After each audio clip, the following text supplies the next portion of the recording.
बिस्मिल्लाहिर्रहमानिर्रहीम। पाकिस्तान में मुंतखब और सिविल और इस्टेब्लिशमेंट की सतह पर बहुत बड़े बड़े ओहदे, मतलब सबसे बड़े ओहदेदार आज मुस्ताफी होने जा रहे हैं।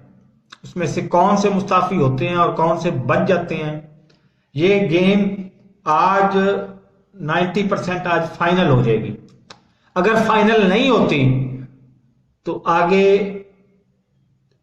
पीर वाले दिन फिर शुरू हो जाएगी, और पीर वाले दिन भी फाइनल नहीं होती तो फिर पाकिस्तान में फसाद भी मचने जा रहा है।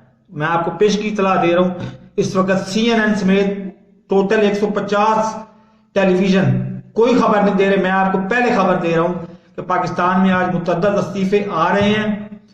पहली बात तो ये आ रहे हैं, अगर नहीं आते तो फिर पाकिस्तान में फसाद भी मचेगा, बहुत ज्यादा फसाद मचेगा, निजाम भी खतरे में पड़ सकता है।